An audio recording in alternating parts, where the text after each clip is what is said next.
Scroll করতে করতে হঠাৎ থমকে যাচ্ছেন দর্শকরা।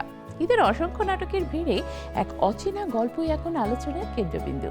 খায়রুল বাশার ও সাদনিমা বিনতে নোমানের রসায়নে মুগ্ধ দর্শক।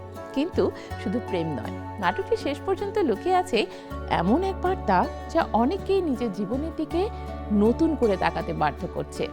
কি সেই রহস্য, চলুন জেনে আসি।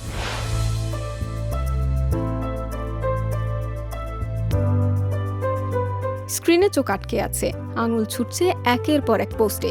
কিন্তু এই ব্যস্ত ডিজিটাল সময়ে হঠাৎ যদি কেউ প্রশ্ন করে শেষ কবে একটি বইয়ের পাতায় ডুব দিয়েছিলেন, ঠিক এমনই এক প্রশ্নই নিঃশব্দে ছুড়ে দিয়েছে ঈদের আলোচিত নাটক বইপোকা। আর সেই কারণেই এটি হয়ে উঠেছে দর্শকদের আলোচনার কেন্দ্রবিন্দু।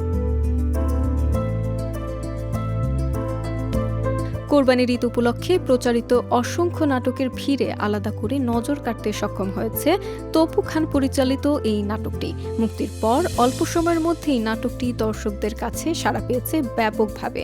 ইউটিউবে প্রকাশের মাত্র কয়েকদিনের মধ্যেই লাখো দর্শক নাটকটি দেখেছেন, আর মন্তব্যের ঘরে ভেসেছে প্রশংসার অসংখ্য বার্তা।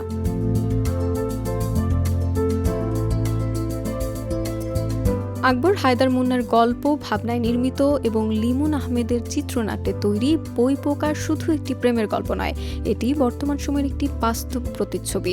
সোশ্যাল মিডিয়ার প্রতি মানুষের অতিরিক্ত নির্ভরতা, পারিবারিক সম্পর্কের দূরত্ব এবং বই থেকে নতুন প্রজন্মের ক্রমশ সরে যাওয়ার বিষয়গুলোকে গল্পের ভেতরে সূক্ষ্মভাবে তুলে ধরা হয়েছে।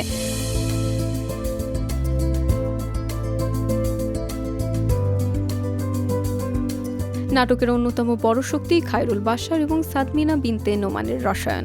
পর্দায় তাদের উপস্থিতি গল্পকে আরও প্রাণবন্ত করে। সংলাপগুলো যেমন সহজ তেমনি হৃদয়স্পর্শীয়। ফলে দর্শক শুধু গল্প দেখেন না, বরং নিজের জীবনের কিছু অংশ খুঁজে পান চরিত্রগুলোর মধ্যে।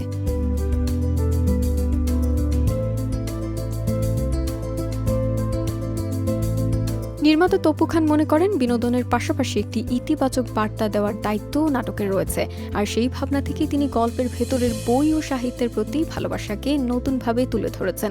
অন্যদিকে গল্পকার আকবর হায়দার মুন্নার মতে, সোশ্যাল মিডিয়াকে ঘিরে মানুষের বাড়তে থাকা ফ্যান্টাসি আজ বাস্তব সম্পর্কগুলোকে প্রভাবিত করছে, আর সেই বাস্তবতাই উঠে এসেছে নাটকের গল্পে।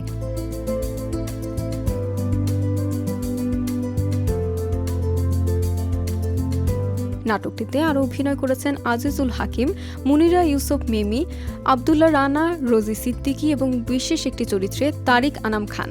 তাদের অভিনয় গল্পকে আরও সমৃদ্ধ করেছে। তবে বইপোকার সবচেয়ে বড় সাফল্য হয়তো এর বার্তায়। সবাই যখন দ্রুত বিনোদনের খোঁজে ছুটছে, তখন এই নাটকটি দর্শকের সামনে রেখে দিয়েছে অন্য রকম প্রশ্ন। আমরা কি সত্যি বই থেকে সরে যাচ্ছি?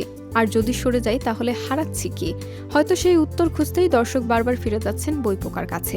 আর সেখানেই লুকিয়ে আছে নাটকের আসল চমক, যা শেষ দৃশ্যের পরও অনেকক্ষণ মনে থেকে যায়।